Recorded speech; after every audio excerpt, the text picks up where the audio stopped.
Hi everyone, welcome to the Conversations event. Today we're looking at Black women in health medical sciences. We're going to be covering a range of topics such as getting into the pathways to get into the roles and experiences of Black women in the industry. My name is Uyenka, I'm a fourth year medical student, and this is... Hiya, my name is Ujudu. I am a pharmacist and a consultant in public health.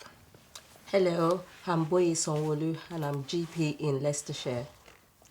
Awesome. So to start off with, I'm just going to ask you guys how you got into your careers and what inspired you.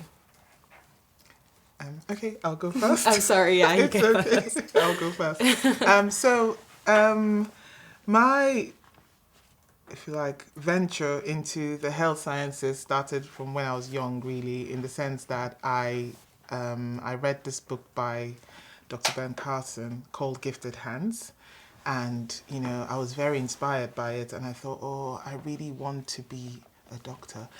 And I also I've always had this very strong sense of social justice, like things should be fair and all of that. So there was a bit of that side of me too. And I was thinking, how do I manage it? And on the back of that, I also decided I wanted to be the Director General of the World Health Organization.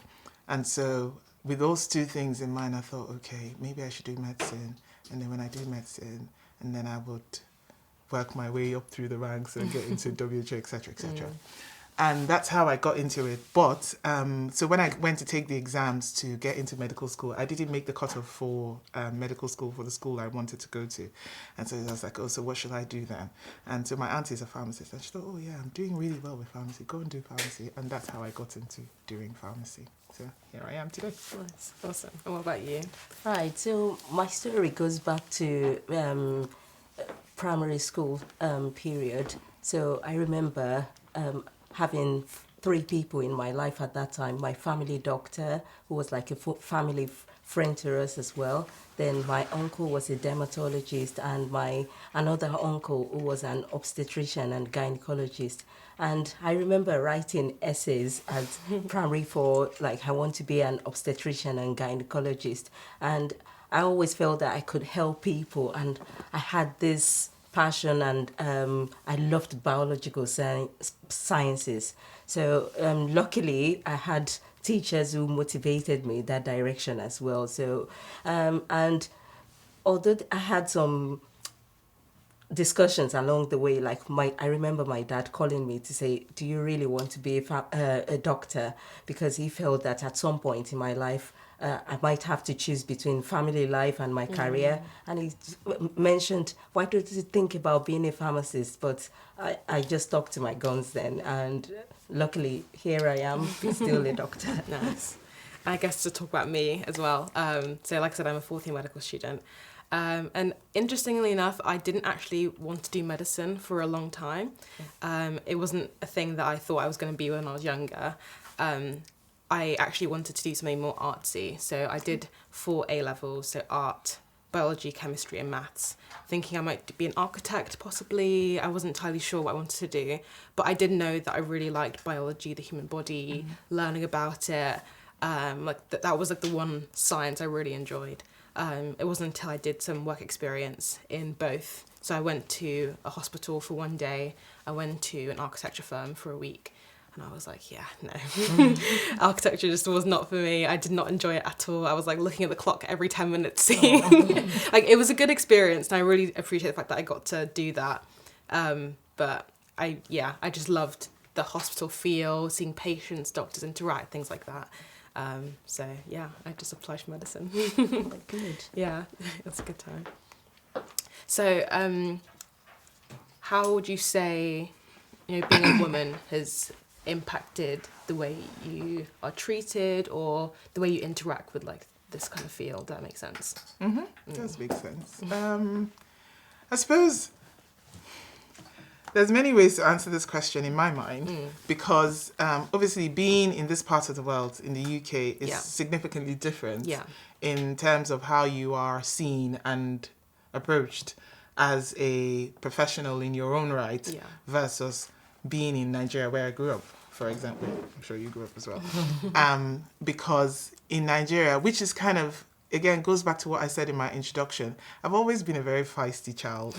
And obviously growing up in Nigeria, a very patriarchal society, Yeah. I've always been like, no, this is not right. Women are just as important and we will Yes. do great things and no one is stopping us and all of that. So I've always been very outspoken about women's rights. So I suppose going back to your question, being a woman, I think, obviously it's been a while since I left Nigeria, so I don't know what the playing field is like at the moment. But I know that even then, I mean, your conversation with your dad is a typical example of that sort of thing.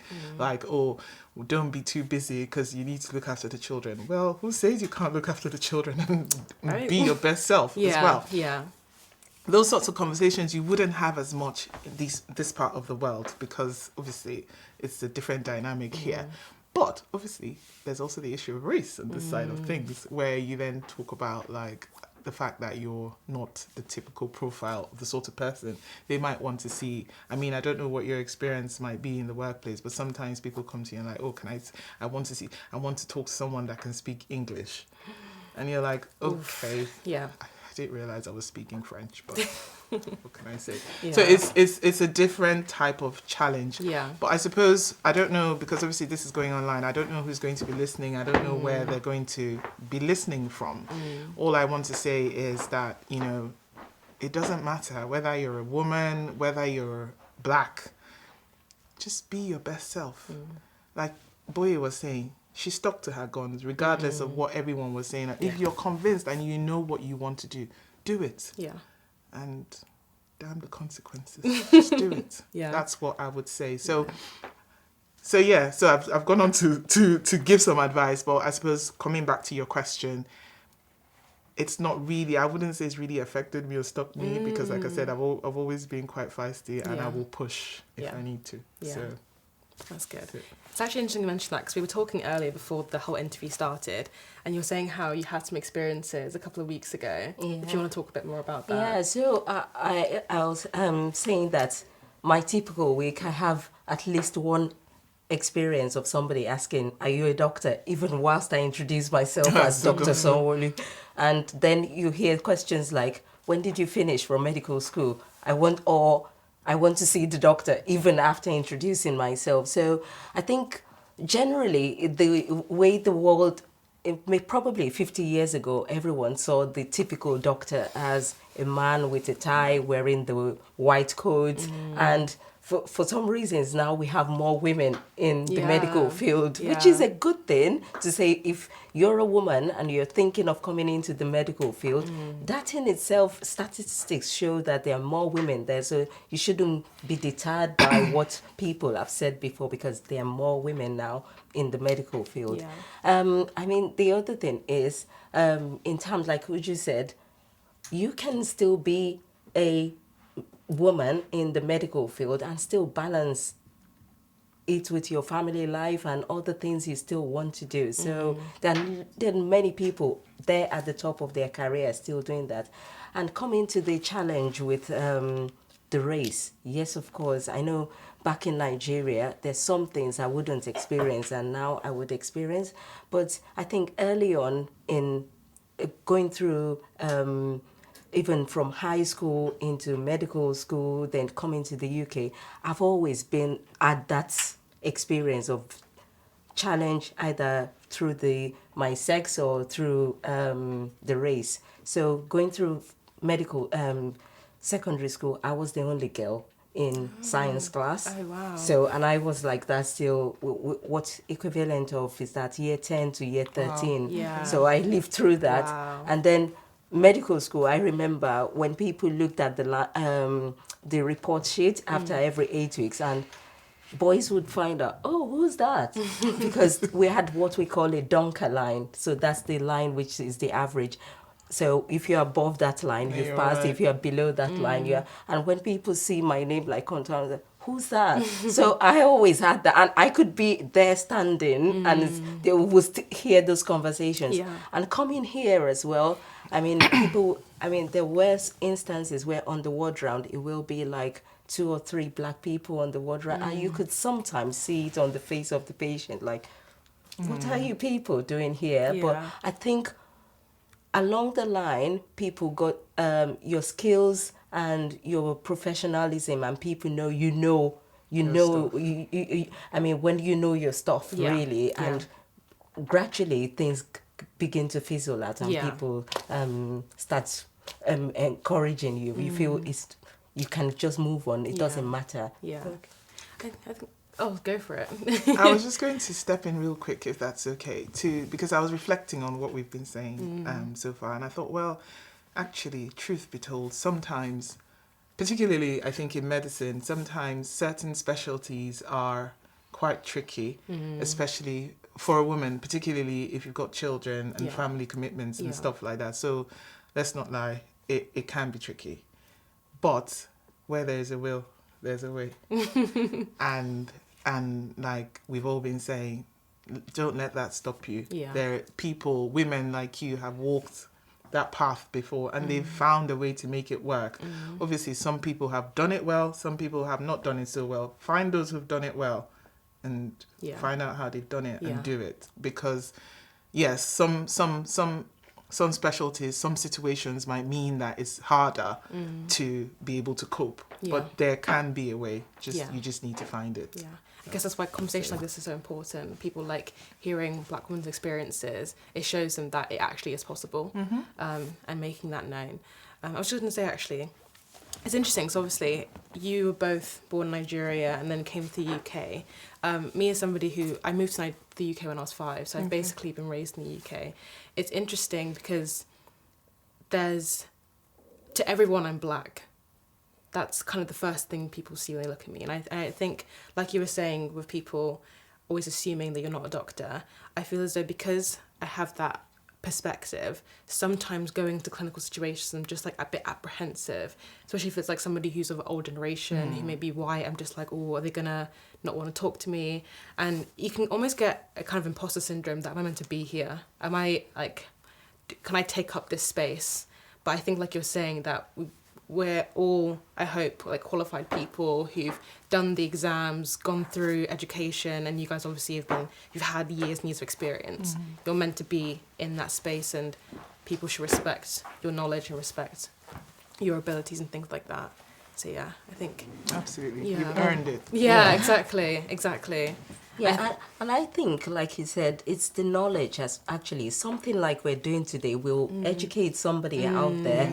Because I remember during my GP training, one of my supervisors couldn't believe I had read the same textbook with somebody in the UK. And this is a textbook which was by a British author. Yeah. It is universal. Yeah. So he couldn't believe it. And that's just because he hasn't had that experience to know that these books are in Africa everywhere in the world, and medical schools use it as well. So yeah, I think it's education really. Changing the narrative, isn't it? Yeah, Because he's not definitely. got that exposure, and Yeah. probably think, oh, they're all still walking around in like leaves around, and so how is it possible that they actually had a book? Yeah. We do have them books. Yeah. I'm Yeah. surprised. I guess that kind of goes into my next question of how I sometimes feel as though there's like a divide between Black women who are already in like the industry or like the sector and like Black girls who want to get into it. Like, how do you think, I guess in your position now, that more Black women can try like empower younger students, younger girls to aspire for that and not let, I guess, society or expectations kind of hinder that dream?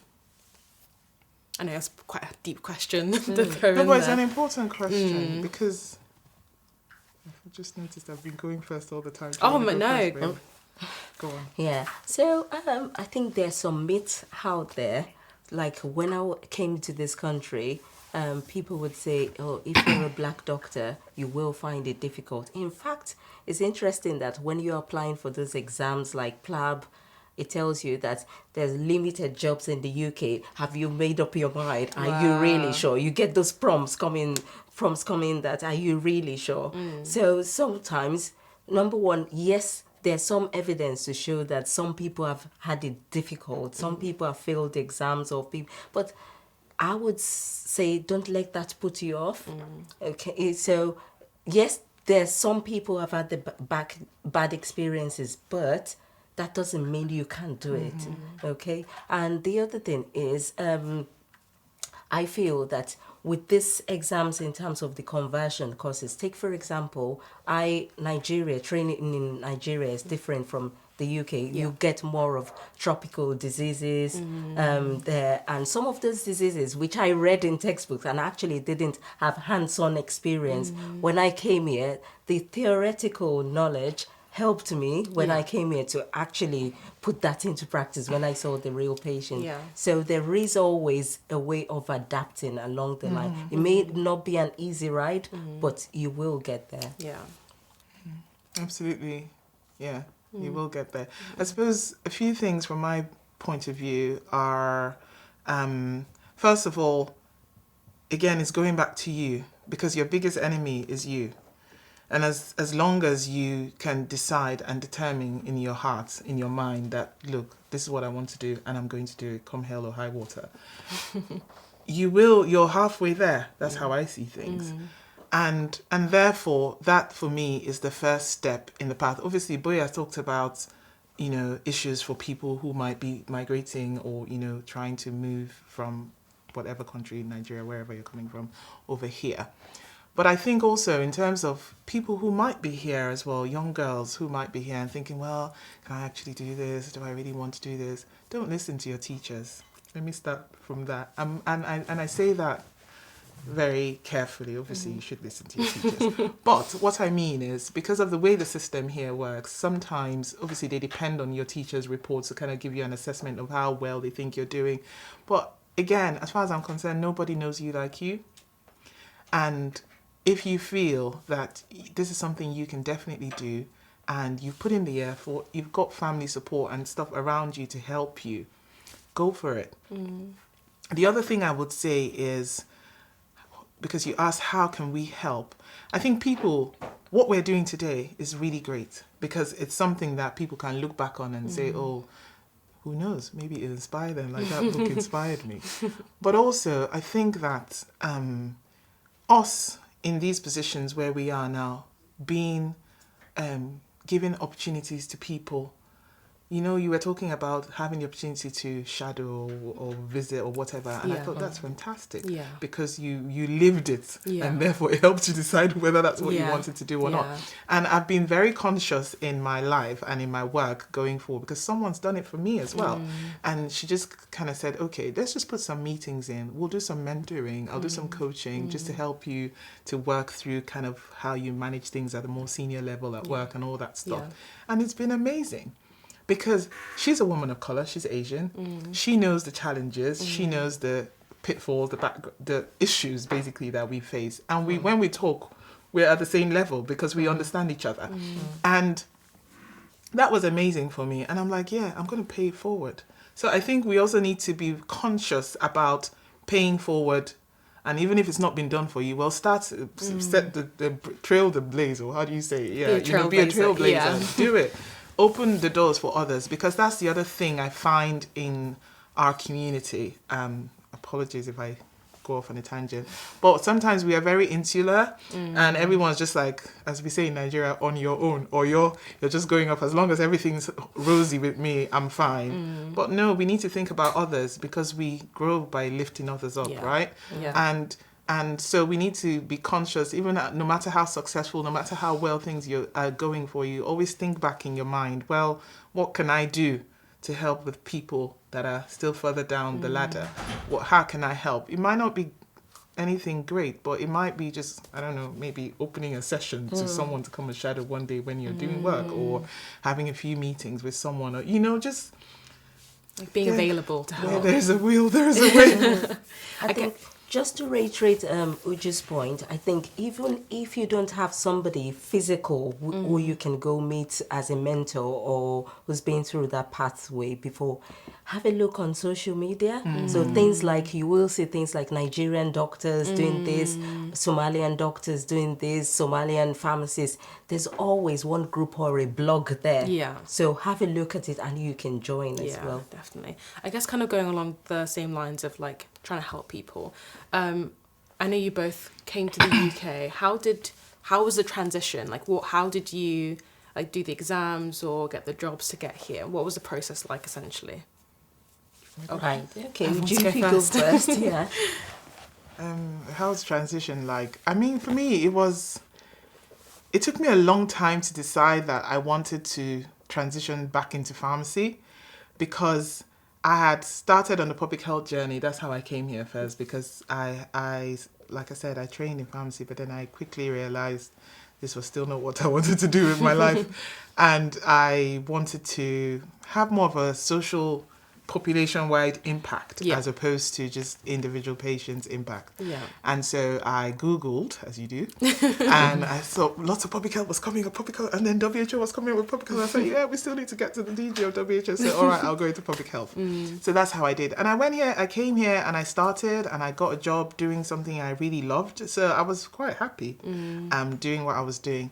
But then I thought, nah, you need to, I still felt that tug to come back to where I started from. So yeah, so I did the conversion course as well and went through the whole process. It wasn't easy and it was tricky. I wouldn't say that I faced much by way of challenges in the sense of maybe, I don't know, racism or what other barriers that I faced. I can't say that I faced. Every other barrier I faced was more logistic and the normal things anybody would face in terms of the transition. So I suppose in that sense I may say I'm lucky, blessed, whatever. Yeah. Yeah, I think for me, I had to do the English exams, that's the IELTS, which was a bit annoying because despite having what we call certificate of good standing and evidence to show that my university medical, right from primary school, has always been in English, it was still assumed that because English was my second language, I had to do English again.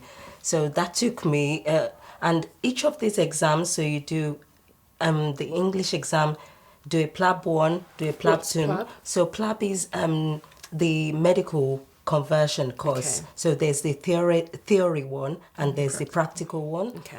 And each of these exams, it takes you a few months before you apply. So even if you've passed take for example, this month, the vacancy for the next exam might not be open until 6 months' I time. So in a see. way, it's a bit of a waste of time. And and unfortunately, you can't still work as a doctor until you pass those exams. So, and one of the challenges I had was the clinical one. So the theory one was an easy one for me. It's the same textbook, it's the same medical education. But the clinical one was a bit different. An interesting one was how to actually set a drip.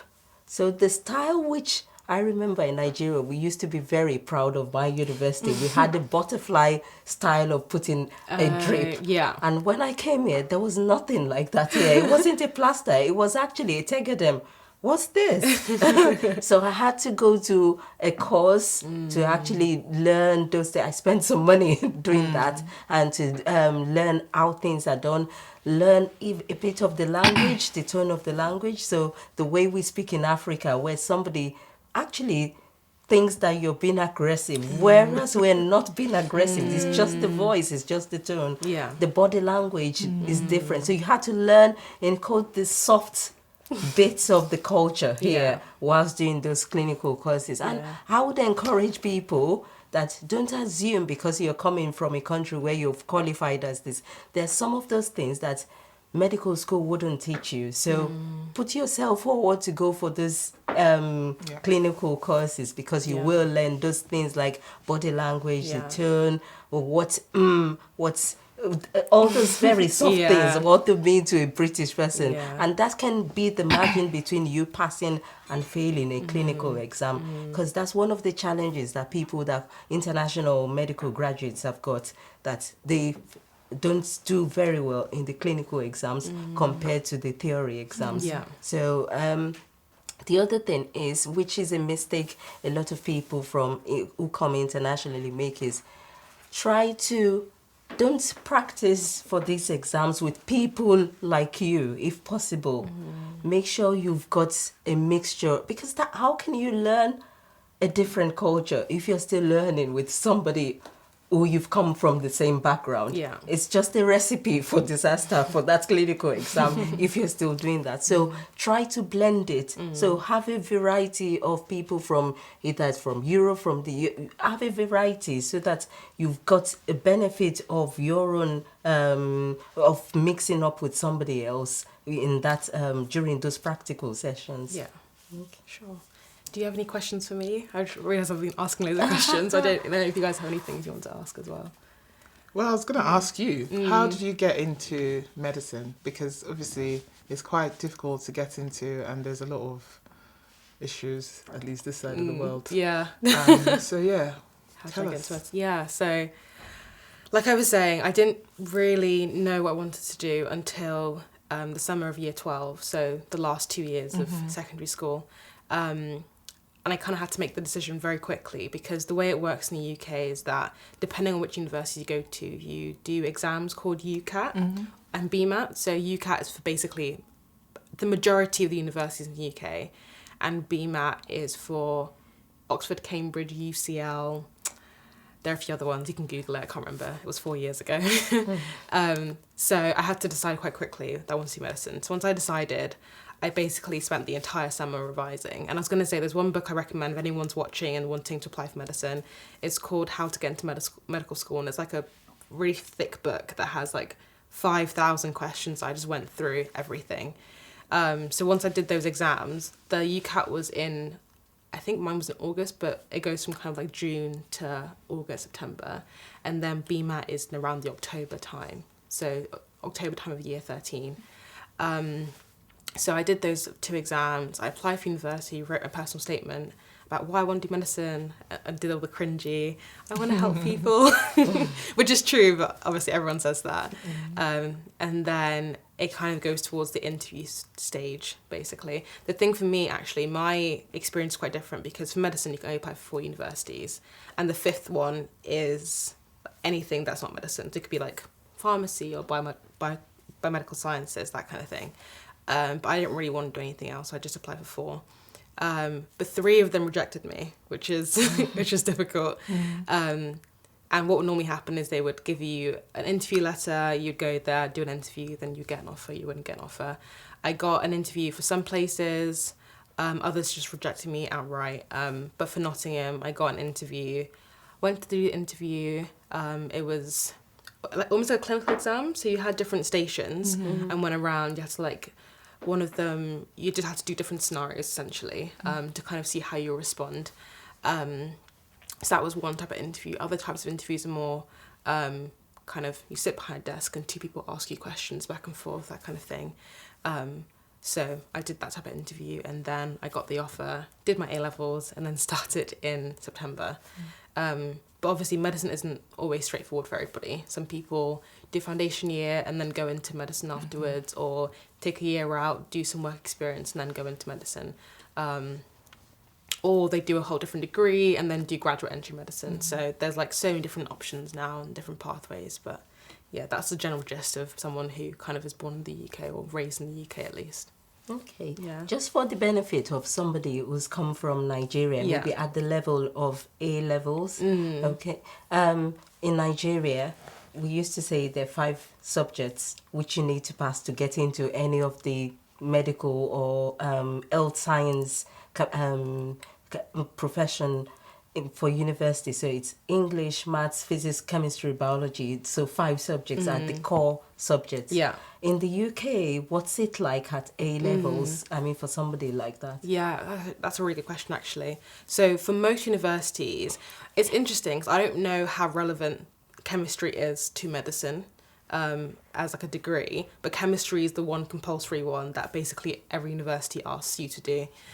So nearly everyone who does medicine has done chemistry. And then I personally think biology is very useful because obviously you learn about the human body, and it kind of, the first year of university is just biology, just a bit more advanced. So I think biology is really important just to kind of give you that extra foot ahead when you get to medical school. Then the 3rd one or the 4th one can be basically wherever you want it to be. The reason I did maths, because I dropped art in year 12, but the reason I did that is because I was thinking of doing architecture. You need maths for architecture, so that's the reason I did maths. But you can do like geography or an art or anything you want really. But chemistry, biology, I think are two. Chemistry definitely because you can't get in without chemistry, and biology just for the knowledge of medicine I think is really important. So yeah. You know, you were sharing your story and I was thinking, well, so what if someone's, I mean, it's obviously not your story, but obviously having grown here, you might know people that have that experience. What if someone's thinking, well, I want to go into medicine, but I don't have the grades, or I don't feel like I've done well enough to do it. I'm in my penultimate year. Yeah. What do I do? That, I mean, what can you say to that sort of person? Yeah. I think that's very difficult, especially because I think applying for medicine, I think is underrated how difficult it is. Okay. Because you're trying to do all these exams whilst doing A-levels, whilst trying to have a good balanced social life and enjoy your last like year or so in school. So it's difficult. And I really I think whoever this scenario, this person is, I really empathise with them because it is difficult. But I don't think that hope is lost.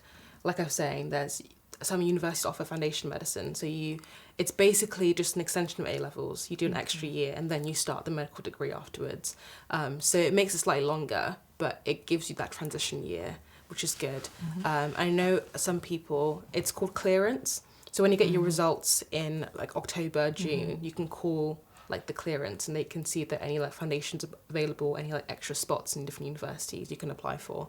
And then I guess in that day or the next couple of weeks, they get back to you to see if you got a place. So even if you feel as though you haven't done necessarily well, like there are still more options, even like in this time period. Okay. Or some universities do a thing where they say you can do like a biomedical sciences or like a anatomy degree, and say if you do well enough in first year, you can convert to medicine afterwards. That's also an option, which I know a few people who've done that. Or like I said, you can do a whole degree for 3 years and then apply for graduate entry in medicine and then do it that way as well. So yeah, there's literally there's so many ways of getting in. Or you can just take a year out, do a gap year, enjoy your life, because you know you need it after after like 7 years of school. Do work experience and then do undergrad, apply for undergrad again. So there are so many different options. So all hope is not lost. Hope is not lost. Yeah, obviously it would be nice to like not have that stress, but I think once you kind of get over the first bit, like okay, I didn't get in, that's okay. What are my options? How can I? Like, what can I do next? Then you kind of can breathe a little bit more. So, yeah. Right, so this question is for Uju. So what makes a good pharmacist in the UK? What makes a good pharmacist? Yeah. So that's not a fair question. I don't know what makes a good pharmacist. Right, like what qualities would you think would make a good pharmacist? Someone who knows their stuff. Yeah. Someone who knows their patients as well. Someone who isn't afraid to challenge, whether it's management or clinical challenge. Someone who really cares, because sometimes you find a lot that, particularly I find with older pharmacists, a lot of times they, how do I say this very In diplomatic nicely? way. A lot of times it's like, oh yeah, you just go in and you just check the boxes and then you leave. But you do so much more than that. I mean, you clinically assess, you know, whether the prescription, I've lost count of how many interventions I've had to do just because someone's given the wrong dose or the wrong strength or giving an adult dose to a child all sorts of things. Yeah.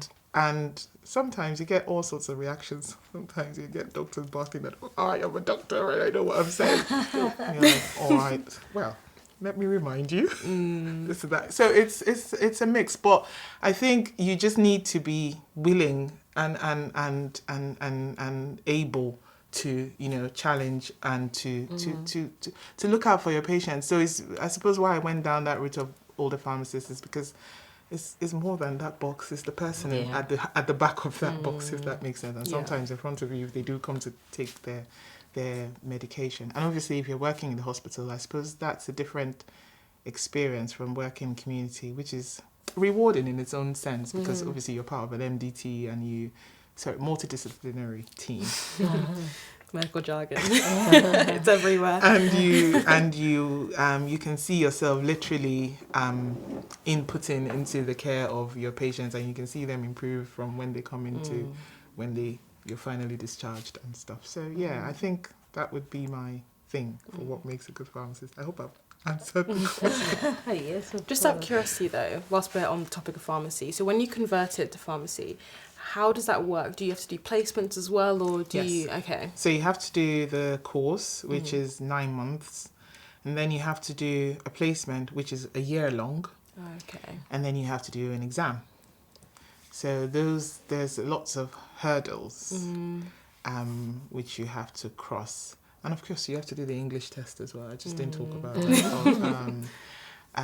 So yeah, that's the process. Yeah. It's costly and it's not easy because it's very time requiring. Yeah. I mean, not to compare, but like with the PLAB, you just have an exam, you write, you study and you write. But this one, you have to literally be in uni and attend uni and all that, which I don't understand the point of. But anyway, that's another conversation for another day.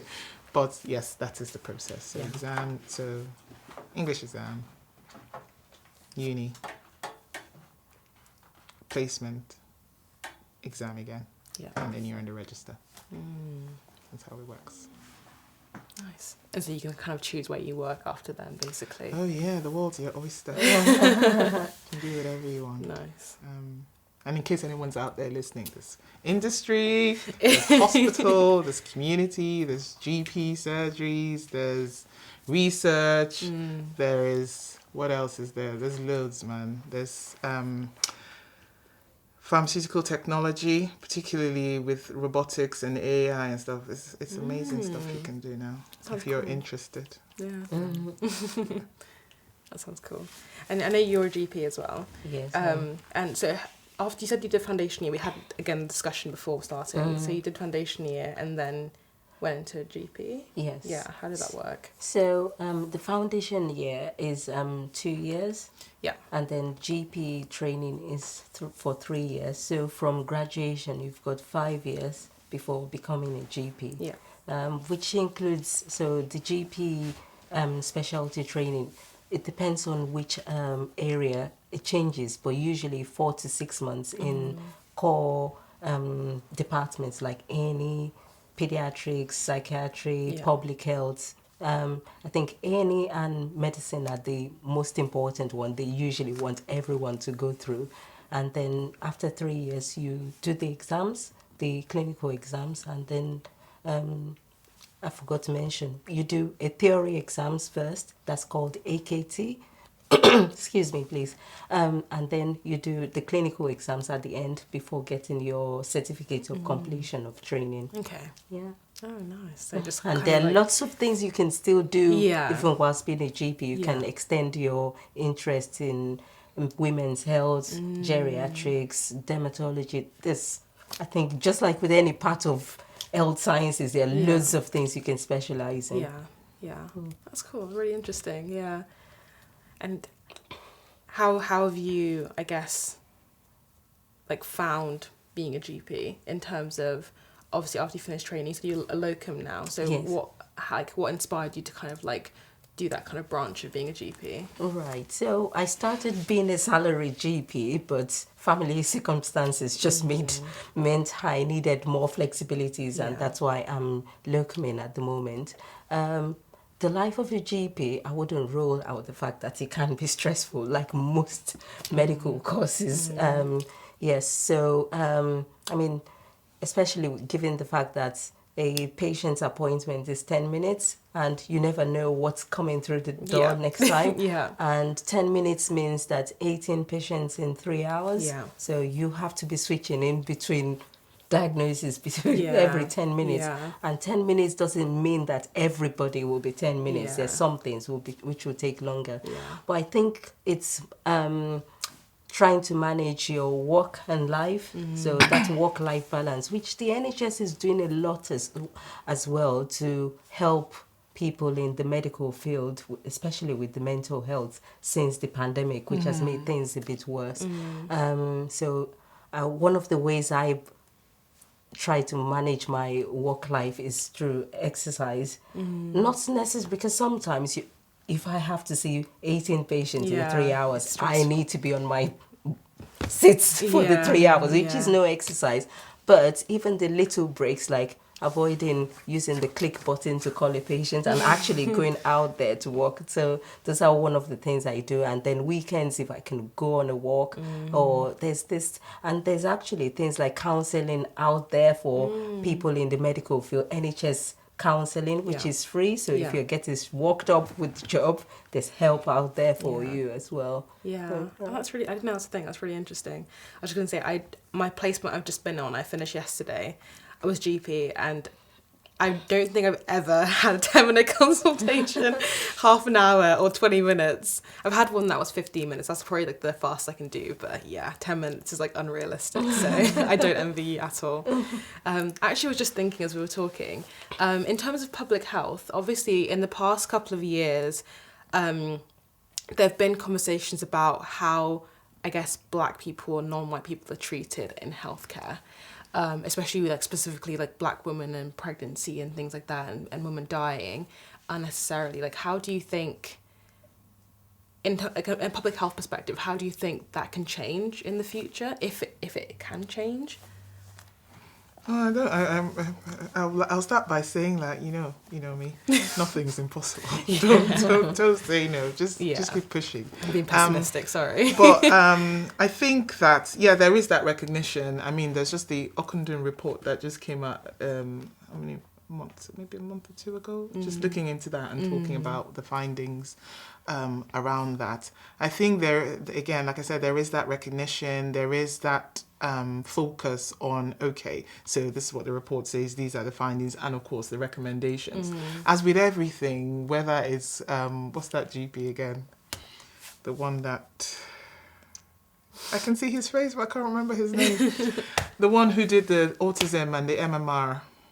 Oh, I know. I can't Wakefield. The name. There we go. And with all those situations, it's always about someone actually standing up to say, enough is enough, and we're going to change the culture, and we're actually going to take these recommendations on board and do it. But I suppose, from going back to your question around public health input into this, I think that is where we bring value, because kind of what we are then doing. So, for example, where I work at the moment, it's not in my portfolio, but colleagues who work in that area, what the aim then is to look at, okay, so how can we take the learning from this and take it back through to all the other trusts that we're working with, to make sure that things are put in place, processes are put in place, policies, governance structures, etc., to make sure basically that this doesn't repeat itself, and where improvements can be made. Yes, we're not expecting things to just go from black to white overnight, but you can see incremental steps for improvements and what people are going to do across the board to change things. So in terms of that, we are kind of doing things, but obviously it will take people to do it, to make it happen. So and I suppose the other thing to add is, it's not just maternities, isn't it? I mean, COVID has literally exposed this country in terms of the implications and impact on people from Black and minority ethnic groups. And in terms of the impact on deprived communities as well, because you can see there's just overwhelming inequality in terms of how badly they've been hit by both COVID itself and the aftercare that they receive, and then not to even start talking about long COVID. And by long COVID, I mean symptoms that follow after COVID has happened. So some people have COVID and recover. Other people have COVID, but then they have longer lasting. I mean, you can say more about that. Symptoms. But again, in terms of public health's role, I think, and that was really my interest, that social justice angle to things as well. So people should not suffer more from COVID because they are deprived, or because they're Black, or because they're Asian. People should not be on, I mean, the other big thing we have now in the NHS, isn't it, is waiting list growing as long as probably my hair. And it's like, we're also finding inequalities in that, in the sense that people from deprived areas, again, black and minority ethnic groups, are spending longer. First of all, they take longer to get on the list. And then when they're on the list, they're spending longer on the list than other people. And that's not fair. Yeah. That can't be right. Yeah. So again, it's about, okay, so how are we consciously as different trusts, and when I say trust, I mean hospitals. So in the UK, hospitals are referred to as, usually they're trusts. And how are different trusts trying to make sure that in addressing these, because the government's, obviously, I'm sure we're all in the health sector, so we know all of this. The government's really hot on, we need to get these 2-year waits down, we need to get the 1-year waits down, we need to do all those things. Well, that's all well and good, fantastic ambition. How are we making sure that we're doing it in an equitable way? In a way that means that people who should be prioritized are prioritized. Yeah. So even within our list, Yeah. we still have a way of prioritizing to make sure, simply as I've said, those people who've been on that list for longer should get on there. But then again, not just longer, also considering clinical presentation. So because normally what people do, they've been on 52 weeks and 1 day, so they get on before someone who's been 49 weeks and 6 days. But 49 weeks and 1 day may, because of their social background, their clinical background, etc., more of a priority. Yeah. So it's kind of, so again, that's sort of the stuff we do, kind of working out with systems and services and providers, like how can we make sure that the way you're approaching the health of the population is equitable and doesn't make those differences worse. Yeah. So Yeah. It's interesting. kind of busy. I think, like, obviously from, like, you're looking at a very big perspective. Sorry, No yeah. worries. I know as a GP, like, you're in the room, you're seeing one patient. It's sometimes hard to see the bigger picture. Like, how do you find applying some, like, public health things into, like, practice? So, for example, cause I like I said, I was on my placement now, and sometimes when a patient came in and the hospital hadn't gone back to them in months about an appointment, the GP was like, there isn't really much I can do, I'm sorry. Like, have you ever experienced that firsthand? Yes, of course. I think life after the pandemic is is a completely different story. Sometimes our hands are tight as GPs because this is a national problem now. Even when you write the expedite letter, if you don't know what's happening to your colleagues in the secondary care, so it's difficult really sometimes to manage things. But what in terms of bringing in terms of social, there will sometimes be some in between. So take, for example, if a child needs, as if a referral has been made for a child to the pediatricians and there's like an 18-month wait or something like that, there might be something the health visitor or even the school nurse can do in that time, which is something the GP can be able to say, well, I know I can't help to bring this forward because it's not in quote an emergency, but is there something you could still do whilst they're waiting to help this family? I mean, and the other thing I was going to mention, just to add to what your previous question to Uju in terms of what the public health can do to help people like in maternity, I would go to say that even at the lowest level, even from your place of work, I've been pregnant twice whilst being a trainee doctor, and even simple things like the chair wasn't comfortable are things that, asking for like an occupational health assessment, sometimes we don't know as being ethnic minority that these things are actually there. And even when it's there, it's just because your manager may not mention it, just because he or she assumes that maybe you didn't need it or something. So sometimes you have to push for these things yourself. Ask for an occupational health. If you feel that maybe standing for a long time is affecting your health or doing some, do mention it. Don't suffer in silence.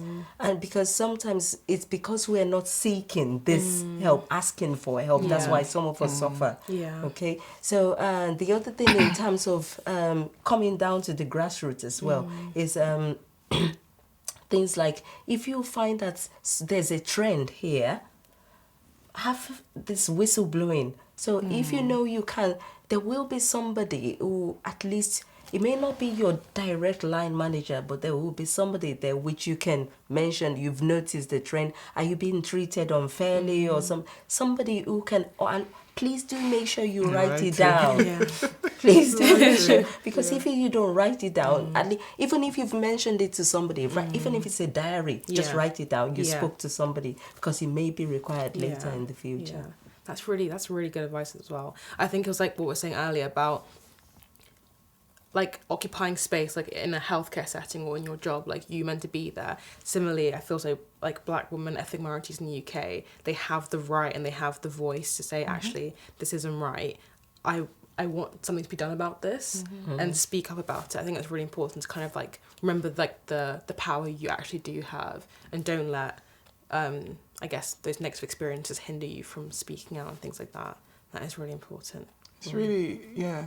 I'm just going to say that because I did lose someone I know, not a close friend, but someone I know to basically to maternity. What's the word I'm looking for?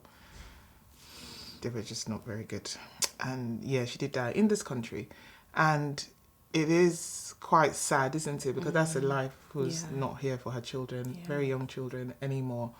And it is, you are right, it's about speaking out for yourself, you know, because I was listening later on, obviously people were recounting what she had said to her husband and stuff.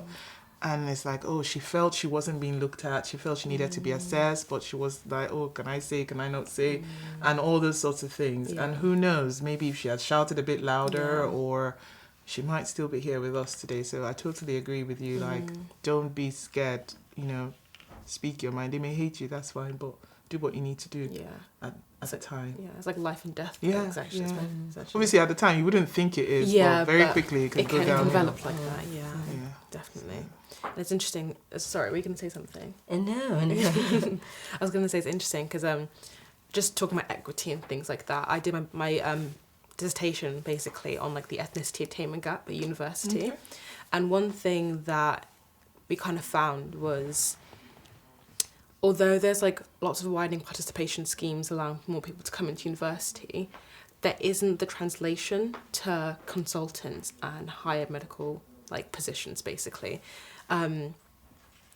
which I think being able to offer your perspective in like clinical settings can be really important, because you can almost like advocate for people whose voices aren't heard for. Absolutely. So I think, like we were saying before about like trying to encourage people to come into these fields and stuff, it's like the spaces are there, people just need to fill them, and then like you're saying, be a trailblazer, step forward and champion other people and advocate for patients who aren't being listened to. I think, I'm getting riled up now. Well, I hope, that's what I hope we can do with this, Yeah. because really, like you said, the spaces are there, the opportunities are there, and don't be afraid to push for what you want. Just go for it. Break that door down if you need to. Yeah. I know it's easier said than done, but I was saying to my friend, I was trying to just go through some of the questions earlier with her, and I was saying, you know, I was telling her my story, and I was saying that I wasn't always like that. I kind of learnt it as I went along. And what did I learn? I got to one point in my life and I realized, you know what? What's the worst that somebody's going to say to me? No. How am I going to deal with a no? And I realized, actually, I can't deal with any. I mean, I've had a few no's and I'm still here. And I think that was just the life-changing moment in my life. And since then, I've just never looked back. It's like, what's the Like a worst they say? revelation. No. So, Yeah. just go for it. Yeah. Shine, and shine. Yeah. That's it. Yeah, you're right. Because it is hard, but I guess it's building that resilience to just push through. Because like we were saying earlier, there are people who are going to doubt your abilities, who are going to look down on you, push you aside. And it's interesting, I don't know if you have experienced it in your training, but I know that it can be a bit cutthroat sometimes. Yes. Especially when people want to advance. They don't mind who they Who step they push on. down. Exactly. Yeah. And I feel as though sometimes Black women can be an easy target. Black angry woman. Exactly. I agree. Actually, it goes on to another question I have as well. I read this book once. It was called The Other Black Woman, and I don't know how I felt about that book. If whoever's read it can share. haven't, No, no. I think I'm not really a fan of the book. It's not very. I don't know. Basically, the premise of the book was that there can never be two Black women in like a majority white space, because they're either going to be competing or be compared to each other. Have you ever experienced that kind of thing of feeling as though like when there's another Black person or another like ethnic minority that you kind of feel as though you're being compared, or they're the better ethnic minority or you're the better one, that kind of thing? I think I've had this positive experience Okay, actually. that's good. I think there are a few of us in Leicestershire who are locum GPs, and luckily when I'm not there, and it's my colleague, because sometimes people don't know who is who. They just know it's just a black, and especially gosh.